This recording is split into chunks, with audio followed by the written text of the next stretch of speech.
Ito po yung tistisa ng palay po dito sa bundok ng Barangay Bayabas.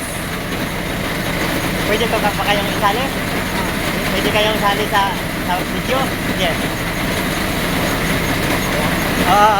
Dito na lang. Ito po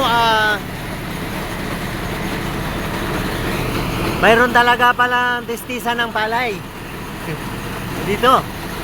Ayan po. Ibig sabihin yung mga tinistis na palay dito po galing sa mga palayan na ito, yung inarbes sa gitna po ng kabundukan. Mayroon po tayong mga palayan dito. Kaya po dito ayun po, mayroon din po mga bagong tanim na palay. Ayan. Barangay Bayabas, San Gabriel, La Union. Napakaganda po dito ang ating bundok. May sarili po tayong pagkain, sariling taniman ng mga nyog at mga gulay. Hanggang talong Talong, taniman ng talong. Palaisdaan, mga tilapia. Mayroon din. Wala, no?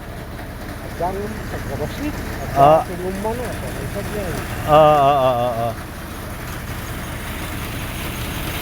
Si kapatid ni tiya ni Jasmine, mayroon yata tilapia, pispan. Doon, mayroon sila doon. Oo, pispan, tilapia.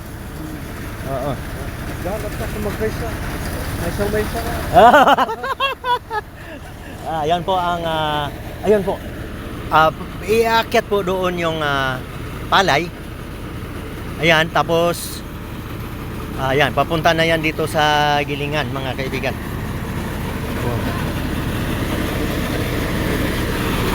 Ayan. Puno na. Ayun.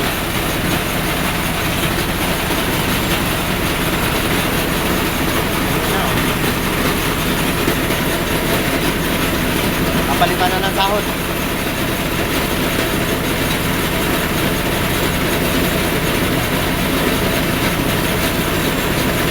Ganyan po ang ating pinakain sa mga syudad.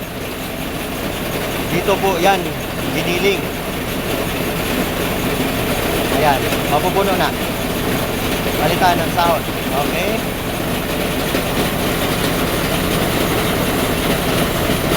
Ayan. Susali na sa sako.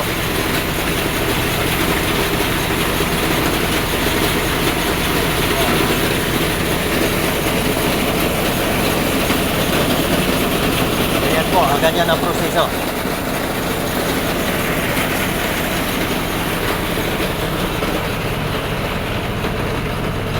Napakaganda po mamuhay sa bundok.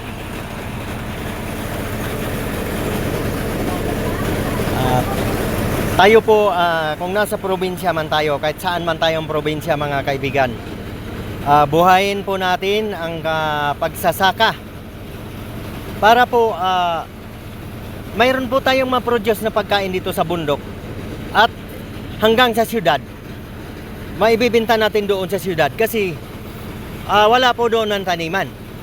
Para po sana pag lahat ng lugar na ganito, hindi malayo na tayo na po ang mag-i-export ng bigas sa ibang bansa.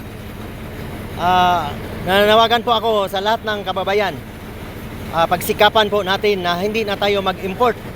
Kagaya nito ang ating mga masisipag na taga Barangay Bayabas, San Gabriel, La Union. Maraming salamat po. Maraming salamat.